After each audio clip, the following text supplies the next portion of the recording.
कहती छोट मोर गाँव कवि सती राउतरा केवल ये गाँ नुहे सारा ओडिशा रे चर्चित व्यक्ति।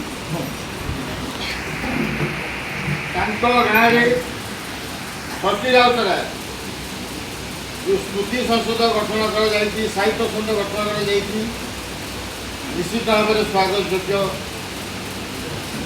तार सभापति संपादक एवं समस्त कर्मकर्ता को अशेष अशेष धन्यवाद जनाऊँ ये कार्यक्रम कर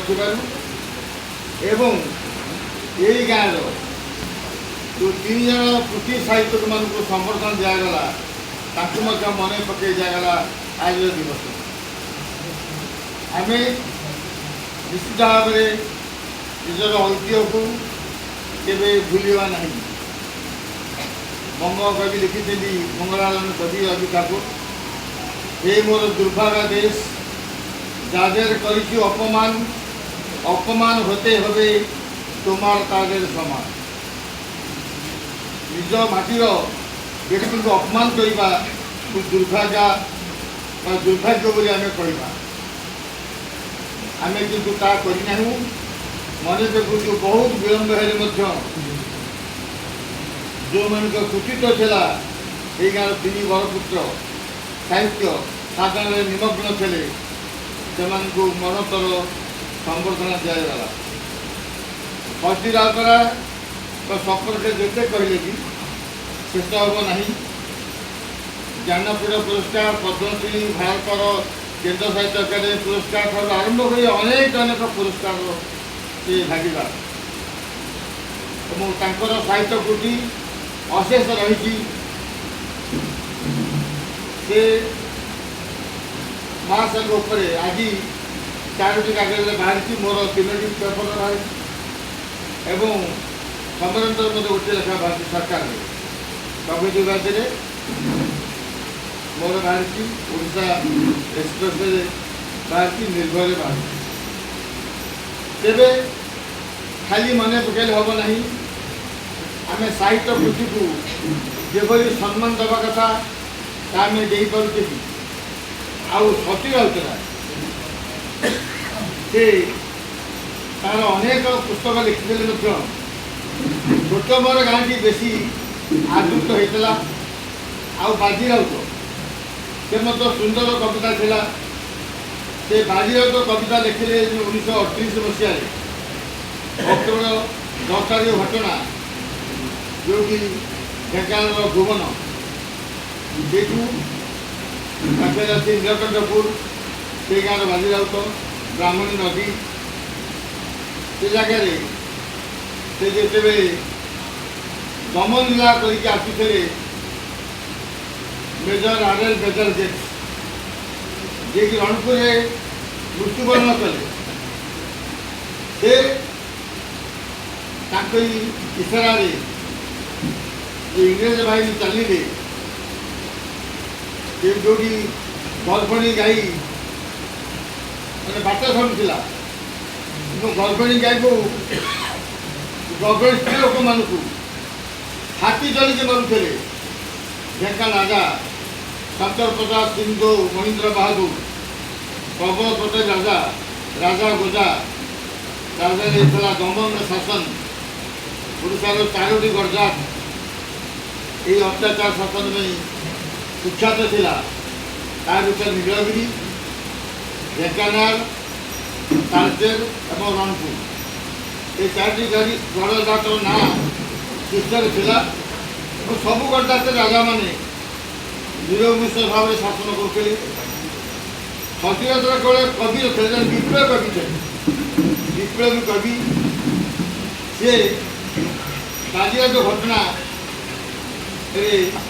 उत्क्षिप्त हो बाजीराउत लिखी जो इंग्रेज भाई आसिले से ये बाजीराउत गोटे कालिया तले शोला जगिकी नई कूल उठे ये उठिला किंतु नौका बाहिनी करने नौका नापी कहवार से राजी होता आम हुकुम ना ବନ୍ଧୁକ ଗୋବରେ ଦି ଚାରି ଗୋବର ଦେଲେ ସେ ମାଡ଼ ଖାଇକି ହାତ ହେଇକିରି କୌଣସି ପାଖରେ ଯାଇକିରି ବଡ଼ ପାଟି ଡାକିଲା ହେଲା ଯେଉଁମାନେ ଯେ ଅସ୍ତ୍ର ଚାଲି ଆସ ବର୍ତ୍ତମାନ ଇଂରେଜମାନେ ଆସିଲେ ତା ପୂର୍ବରୁ ତା ନିଷ୍ପତ୍ତି ହେଇଥିଲା ଆମେ ଇଂରେଜ ବାହିନୀକୁ ସାହାଯ୍ୟ ସହଯୋଗ କରିବୁ ନାହିଁ। ଅନ୍ୟମାନେ ଆସିଲେ ନଟ ହୁରୁଚି ଏଇ ଯେଉଁ ଅନ୍ୟମାନେ ସବୁ ଥିଲେ ନାଉରିଆ ମାନେ ସେମାନେ ସବୁ ଆସିଲେ ଆସିକିରି ସେ ଯେଉଁ ଡଙ୍ଗା ବନ୍ଧା ହେଇଥିଲା ତାକୁ ଜୋରରେ ବାନ୍ଧିଲେ କିନ୍ତୁ ଛୁରୀ ଲଗେଇ ଇଂରେଜବାଲା ତାକୁ କାଟିଦେଲେ କାଟିକିରି ସେ ଡଙ୍ଗା ନେଇକି ପଳେଇଲେ। କିଛି ବାଟ ଗଲା ପରେ ସେ ତାକୁ ଡଙ୍ଗା ନଈ ମଝିରେ ସେ ବନ୍ଧୁକରେ ମାରିଲେ। ତେଣୁ ସେ 5-6 ଜଣ ମରିଗଲେ ବାଲିଗଡ଼କୁ ବି ତା ଭିତରେ ଚାଲିଗଲା। 7 ଜଣ ସେ ଶହୀଦ ହେଇଥିଲେ ସେ ଜାଗା ଉପରେ। ଏଇ କଥାକୁ ସେତେବେଳେ କୃଷକ ପତ୍ରିକା ଗୋଟେ ବାହାରୁଥିଲା ସାପ୍ତାହିକ ପତ୍ରିକା ସୁରେନ୍ଦ୍ରନାଥ ଦ୍ୱିବେଦୀ ତାର ସମ୍ପାଦକ ଥିଲେ। ସେ ଲେଖିଛି ସେ ପତ୍ରିକାର ଏଇଟା ସେଇ ପତ୍ରିକାରେ ପ୍ରକାଶ ପାଇଲା ସତୀଦାତାଙ୍କର ବିଭିନ୍ନ କଥା ସେ ପ୍ରକାଶ ପାଇଲା ଏବଂ ସତୀଦାତା ନିଜେ ତାଙ୍କର ଯେଉଁ ଜୀବନୀ ପୁସ୍ତକ ସେ ଜୀବନୀ ପୁସ୍ତକରେ ଲେଖିଥିଲି ଯେ ବର୍ତ୍ତମାନ ଆଉ ସେ ବାଜିରାଉତ ଘଟଣାକୁ ସେ କିଭଳି ଭାବରେ ସ୍ଥାନ ଦେଇଥିଲେ ତାଙ୍କ ହୃଦୟରେ ସ୍ପର୍ଶ କରିଥିଲା। ଯେତେ ଲେଖୁଥିଲେ ମାଟି ଯେତେ ଗୁଳି ଠୁଙ୍କା ପୂଜା ଶାସନ ଆମେ ଗୋଡ଼ରେ ଦେବୁ ଦଳି ରକ୍ତ ଲାଖି କାଠ ଲାଖି ଏଇ କାମ କ୍ଷତି ମରଣ ଆମ ମର୍ତ୍ତ୍ୟ ଶୋଷଣ କ୍ଷତି ଯେଉଁ ଲେଖିଛି ସେ କବିତା ସେଇ ମାଟି ଗୁଳି ଠୁଙ୍କା ପୂଜା ଶାସନ ଗୋଡ଼ରେ ଆମେ ଦେବୁ ଦଳି ଏଇଟା ରଣପୁରରେ ଯେଉଁ ପ୍ରଜା ଆନ୍ଦୋଳନ ହେଲା ତା ପରେ ପରେ ସେଟା ବହୁତ ପ୍ରଭାବ ପକାଇଥିଲା। ରଣପୁରରେ ଡେଲିଗେଟ୍ ମୃତ୍ୟୁ ପରେ ପରେ ଯିଏ କେଜଣ ଯାଇଛନ୍ତି ତା ଭିତରେ ପ୍ରାଣର ପଟ୍ଟନାୟକ ସେ ଯେଉଁ ମକଦ୍ଦମା ଚାଲିଲା ଡେଲିଗେଟ୍ ମର୍ଡର କେସ୍ ସରକାରଙ୍କୁ ପ୍ରତିହତ କରିବା ପାଇଁ ଗୋଟେ ଡିଫେନ୍ସ କମିଟି ଗଠନ କରିଥିଲେ। ସେଥିରେ ଆମର ଫକୀର ମହାନ୍ତି ସେନାପତି ସିଏ ଥିଲେ ଆଉ ପରଶୁରାମ ବଳରାଜ ଗଙ୍ଗାଧର କାଳଚରାୟ ଏମିତି ସବୁ ଥିଲେ। ସେହି ସମୟରେ ସତୀରାଉତରାୟ ସାନପଦର ଜଣେ କବି ଫକୀର ମହାନ୍ତି ରହୁଥିଲେ ଜଟଣୀରେ ତାଙ୍କୁ ଧରିକି ରଣପୁରରେ ପହଞ୍ଚିଲେ।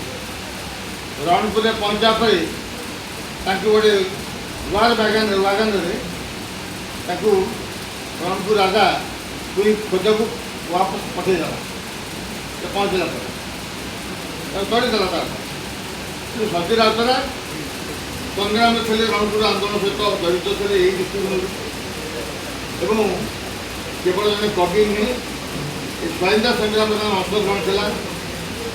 ସେ ଯେତେବେଳେ 1952 ମସିହାରେ ନିର୍ବାଚନ ହେଇଥିଲା ସାଧାରଣ ନିର୍ବାଚନ ସେତେବେଳେ ସିଏ ବାଣପୁରରୁ ଠିଆ ହେଇଥିଲେ। ସେ ନିର୍ବାଚନ ମଣ୍ଡଳୀ ଥିଲା ବାଣପୁର ନିର୍ବାଚନ ମଣ୍ଡଳୀ ପ୍ରଥମ ସାଧାରଣ ନିର୍ବାଚନ ମଣ୍ଡଳୀ 1952 ମସିହା। ଦ୍ୱିତୀୟ ସାଧାରଣ ନିର୍ବାଚନରେ ବାଣପୁର ନାଁ ବଦଳିଗଲା। ବାଣପୁରରୁ ଦଶପଲ୍ଲା ଯୁଗ୍ମ ନିର୍ବାଚନ ମଣ୍ଡଳୀ ହେଇଗଲା। ଦୁଇଟା ନିର୍ବାଚନ ମିଶିକି ଗୋଟେ ହେଇଗଲା। 2 ଜଣ ଇଲେକ୍ଟ ହେଲେ ଯୁଗ୍ମ ହେଲା। ସେମିତି 57 ଯୁଗ୍ମ ନିର୍ବାଚନ ମଣ୍ଡଳୀ ଥିଲା।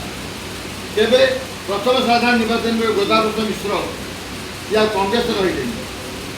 ସେ ରହିଲେନି ନୀଳକଣ୍ଠ ଦାସ ସେ ମଧ୍ୟ କଂଗ୍ରେସ ରହିଲେନି।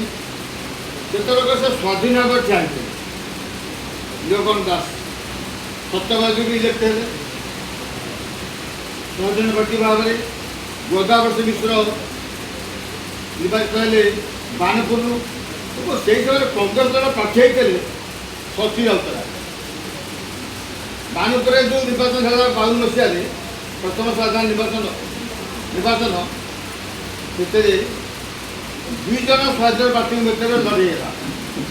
9,700 କେତେ ଭୋଟ ପାଇଲେ ପଣ୍ଡିତ ଗୋଦାବର୍ଷ ମିଶ୍ର ଜିତିଲେ। 9,100 କେତେ ଖଣ୍ଡେ ଭୋଟ ପାଇଲେ ସେ ଡାକ୍ତର ନୃସିଂହଚରଣ ସାମସିଂହା ସେ ସ୍ୱାଧୀନ ପ୍ରାର୍ଥୀ। ଆଉ ସତୀରାଉତରାୟ କଂଗ୍ରେସ ପ୍ରାର୍ଥୀ ଭାବରେ 4,000 କେତେ ମାନେ ଭୋଟ ପାଇଥିଲେ।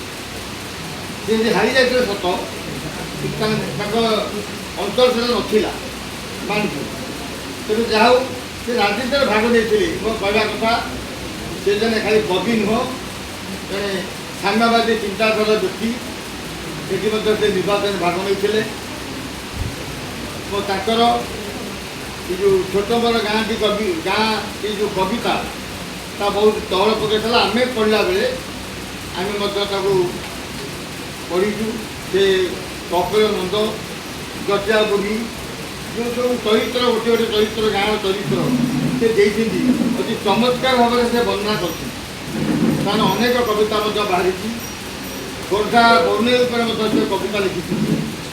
ତାଙ୍କର ସେ ଯେଉଁ ପୁସ୍ତକକୁ ଲେଖିଛନ୍ତି। ଯାହା ହଉ ସେ ମହାଶୟ ସହିତ ମୁଁ ଗୋଟିଏ ସଭାରେ ଏକତ୍ର ହେବା ସୁଯୋଗ ପାଇଥିଲି। ତା ଥିଲା 1991 ମସିହା। କାଇପଦର ମହାବିଦ୍ୟାଳୟ ଡକ୍ଟର ଦିଲ୍ଲୀପ ଶ୍ରୀଚନ୍ଦନ କଲେଜର ଅଧ୍ୟକ୍ଷ ମହାଶୟ ରଣପୁର ଉପରେ ସାହିତ୍ୟ ଉପରେ ଯେଉଁ ଗବେଷଣା କରୁଥିଲେ, ସେ ମୋ ସହିତ ତାଙ୍କ ସମ୍ପର୍କ ଆସିଥିଲା। ଆମ ଘରକୁ ଆସିଛନ୍ତି ଏବଂ ସେଇ ଅବସରରେ ମୋତେ ସେ କଲେଜର ଯେଉଁ ଆନୁଆଲ୍ ଫଙ୍କସନ୍ ଡାକିଥିଲେ। ସେଇ ସଭାରେ ସଭାପତି ଥିଲେ ପ୍ରସନ୍ନ କୁମାର ପାଠଶାଣୀ, ବିଧାୟକ ଖୋର୍ଦ୍ଧା, ଏବଂ ମୁଖ୍ୟ ଅତିଥି ଥିଲେ ପଦ୍ମଶ୍ରୀ ସତ୍ୟନନ୍ଦ ରାଉତରାୟ, ଆଉ ମୁଖ୍ୟ ବକ୍ତା ଥିଲେ ଡକ୍ଟର ଫନି ମହାନ୍ତି। ମୋତେ ସମ୍ମାନିତ ଅତିଥି ଭାବରେ ଯୋଗ ଦେବାର ସୁଯୋଗ ମିଳିଥିଲା ଏବଂ ମୁଁ ସଚିବାଚର ସହିତ ସେହି ସମୟରେ ଗୋଟିଏ ସଭାରେ ସମ୍ମାନିତ ଅତିଥି ଭାବରେ ସେ କଲେଜ ପିଲାଙ୍କର ଯେଉଁ କାର୍ଯ୍ୟକ୍ରମ ଥିଲା ବାର୍ଷିକ ଉତ୍ସବ, ଏ ଯୋଗ ଦେବାର ସୁଯୋଗ ପାଇଥିଲି। ଯେ ମହାଶୟଙ୍କ କଥା ଯେତେ ଆମେ ଆଲୋଚନା କଲେ ବି ଶେଷ ହେବନି। ଆଉ ବର୍ତ୍ତମାନର ସଭାପତି ଆମ ସଂସଦର ଯେଉଁ କାର୍ଯ୍ୟକ୍ରମଟି ନେଇଛନ୍ତି ହାତକୁ, ଅତି ଚମତ୍କାର କାର୍ଯ୍ୟକ୍ରମ। ନିଜର ମାଟିର କଥାକୁ ଆମେ ଯଦି ନ ଉଠାଇବା, ଆଉ କିଏ ସେ ଉଠାଇବ? ଆଉ ଯେଉଁ 3 ଜଣଙ୍କୁ ସମ୍ବର୍ଦ୍ଧିତ କରାଗଲା, ସେମାନେ ସମସ୍ତେ ନିଜ ନିଜ ଗୁଣରେ ରହିଆନ, ସେମାନଙ୍କୁ ମରଣରେ ସମ୍ମାନିତ କରାଗଲା। ଆଉ ବି ଅନେକ ଅଛନ୍ତି ଆମ ଖୋର୍ଦ୍ଧା ଅଞ୍ଚଳରେ ସାହିତ୍ୟିକମାନେ ଚାଲିଗଲେଣି। ରମେଶ ଭଞ୍ଜ ଆଉ ନାହାନ୍ତି, ମୁରଲୀ ପ୍ରଧାନ ନାହାନ୍ତି, ପଦ୍ମଭୂଷଣ ପାଣ୍ଟାସିଂ ନାହାନ୍ତି, ଏବଂ ଆଉ କିଏ କେମିତି ଯାଇଛନ୍ତି। ଆମେ ବି ସେ ସାହିତ୍ୟିକମାନଙ୍କୁ ଏ ସାହିତ୍ୟ ସଂସଦ ମନେ ପକାଇବା ଉଚିତ ଏବଂ ଆମେ ସମସ୍ତେ ନିରୋଳ ଭାବରେ ଖାଲି ସାହିତ୍ୟ ସାଧନା କରିବାନି। ସତୀରଥର ଯେଭଳି କିଛି ସମାଜ କାର୍ଯ୍ୟକ୍ରମ କରୁଥିଲେ ଏବଂ କଲିକତା ଥିଲାବେଳେ ଓଡ଼ିଆ ଶ୍ରମିକମାନେ ନେଇ କାର୍ଯ୍ୟ କରୁଥିଲେ, ଠିକ୍ ସେଇଭଳି ଭାବରେ ଆମ ଜୀବନର ଲକ୍ଷ୍ୟ ଗୋଟିଏ କଥା, ଓଡ଼ିଆର ସ୍ୱାଭିମାନ କେମିତି ରକ୍ଷା କରିବା। ଏ ଜାତି କେତେ ଉନ୍ନତ ଥିଲା, କେତେ ଆଗୁଆ ଥିଲା, କେତେ ଲଢ଼େଇ କରିଥିଲା, କେତେ ଶକ୍ତି ସାମର୍ଥ୍ୟ ଆଜି ହଜି ହୋଇଯାଉଛି। ଆମେ କେବଳ ଦାନ ମାଗଣା ଖାଇବାରେ ସମୟ ବିତା ଉଚିତ ନୁହେଁ। ଓଡ଼ିଆ ଜାତି ତା'ର ସ୍ୱାଭିମାନ କେମିତି ବଜାୟ ରଖିବ, ସେଇ ଚିନ୍ତାଧାରା ନେବା ଆଜି ସମ୍ବିଧାନଙ୍କର এই জয়ন্তী পালন অবসরে। ତା ସହିତ ଓଡ଼ିଆ ଭାଷା କେମିତି ବଞ୍ଚି ରହିବ। ଆମେ ଅନେକ ଥର କହୁ ଯେ ବିବାହର ବ୍ରତର ନିମନ୍ତ୍ରଣ ପତ୍ର ଆମେ ଛାପିବା ଓଡ଼ିଆରେ, ଓଡ଼ିଆ ଭାଷାକୁ ଗୁରୁତ୍ୱ ଦେବା। କିନ୍ତୁ ୟା ସତ୍ତ୍ୱେ ଅନେକ ବନ୍ଧୁ ବଡ଼ର ପଦବୀରେ ଥାଇ ଇଂରାଜୀ ଲେଖିବାକୁ ସାହାଯ୍ୟ କରୁଛନ୍ତି। କିପରି? ମୁଁ ତାଙ୍କୁ ମୋ କେଜଲ ସିଧା କହିଲି, ତୁମେ ଯେହେତୁ ଇଂରାଜୀ ଲେଖିଛ ମୁଁ ଯିବି ନାହିଁ, ଯିଏ ଯାହା ଉପଭୋଗ କରୁଥିଲେ। ସମସ୍ତେ ନିଜର ସ୍ୱାଭିମାନ ରକ୍ଷା କରିବା। ସତୀଦାସଙ୍କ ଜନ୍ମଦିବସ ଅବସରରେ ଆମର ଓଡ଼ିଆ ଭାଷାର ସ୍ୱାଭିମାନ ରକ୍ଷା ଆମ ସମସ୍ତଙ୍କର ବ୍ରତ ହେଉ, ଜୟ ହେଉ। ମୁଁ ଆଶା କରେ ଆମେ ଯେମିତି ନିଜ ଅଞ୍ଚଳର ବରପୁତ୍ରକୁ ଆଜି ଗୁରୁଜନରେ ମାନେ ସମ୍ବର୍ଦ୍ଧିତ କଲେ ଏବଂ ସତୀଦାସଙ୍କ ଗାଁରେ ଛୋଟ ମୋର ଗାଁଟି ଯେଉଁ ଲେଖିଥିଲେ ତହଳ ପଡ଼ିଥିଲା, ଆମେ ତାଙ୍କ ଜନ୍ମଦିନକୁ ସତୀ ରାଉତରାୟ ସାହିତ୍ୟ ସଂସଦ ତାଙ୍କ ନାମରେ ନାମିତ କରି ଯେଉଁ କାର୍ଯ୍ୟକ୍ରମ କରିଛେ, ଅତି ସୁନ୍ଦର ଚମତ୍କାର ସେଥିରେ ସମସ୍ତଙ୍କର ସମସ୍ତ ସହଯୋଗ ରହୁ। ଆଉ କେବଳ ସଭାପତି ମହୋଦୟଙ୍କର ନୁହେଁ କି ଆରତୀ ମ୍ୟାଡ଼ାମଙ୍କର ନୁହେଁ କି କରପାଳଙ୍କର ନୁହେଁ, ଆମ ସମସ୍ତଙ୍କର ଦାୟିତ୍ୱ ଏ ଅନୁଷ୍ଠାନ ଆମର। ଜୟ